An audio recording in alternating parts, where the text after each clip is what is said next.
ජාත්‍යන්තර මූල්‍ය අරමුදලේ ආසියා සහ පැසිෆික් කලාපීය ආර්ථික දැක්ම පිළිබඳ විශේෂ මාධ්‍ය සාකච්ඡාවක් ඊළඟ පරම්පරාවේ ස්කූටරය ලෙන්කා අසීමිත නිදහසක්.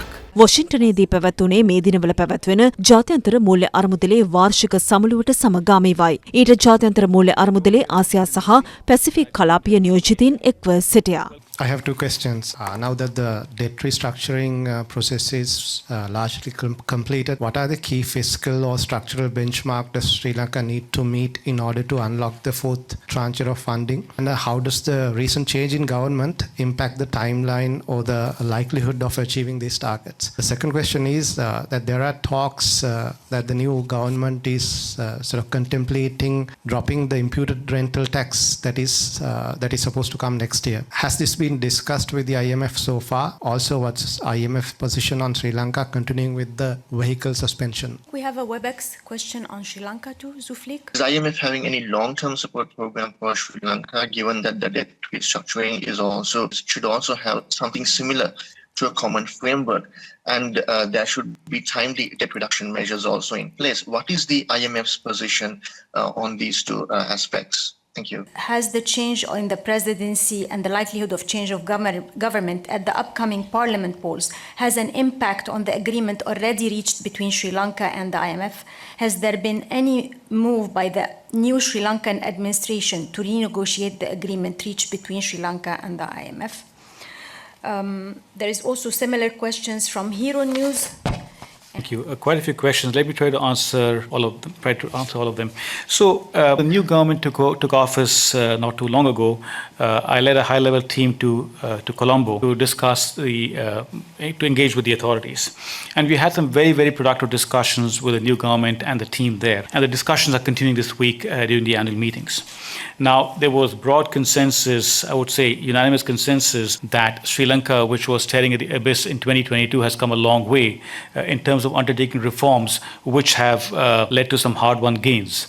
As you'll note that growth has been positive the last 4 quarters, inflation is coming down.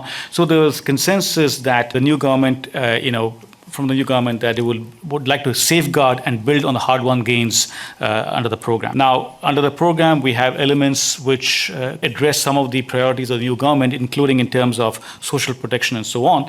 But the details on the program are continuing, and they'll be happening this week in Washington. And we are encouraged by what we've heard so far, and hoping that we can move fast with the towards review, which will come up soon. Now, in terms of there was a question on the debt restructuring. They have reached agreements with the official creditors, and they've reached an agreement in principle with the private creditors. The next step would be to reach a formal agreement with all creditors, and that's a big step forward. Of course, that's not the end. There's a lot more work to be done in terms of continuing with the reforms, because there's a long way to go before you're on a path of strong and sustainable recovery. In terms of the macro-linked bonds, this is something which is a negotiation between the country's creditors, the country's advisors, and the creditors. We don't get involved in the kind of instruments that they negotiate on, and so on and so forth. What we are concerned about is whether these instruments and the restructuring they reach are, one, they're consistent with our program targets on debt and so on, and that there's comparability of treatment across creditors. So that's something which the country works on. Now, you're right that these macro-linked bonds have become popular, and so it all depends country to country how the creditors and advisors go about it. So it's not for me to say that this is going to be the future of all debt restructuring. It varies from country to country. We've seen plain vanilla bonds being exchanged, and you have these kind of bonds in other countries. Now, there was one question on specific tax measures there. I mean, that I don't want to go to the detail, because those are things being worked out in the context of discussions which are ongoing right now.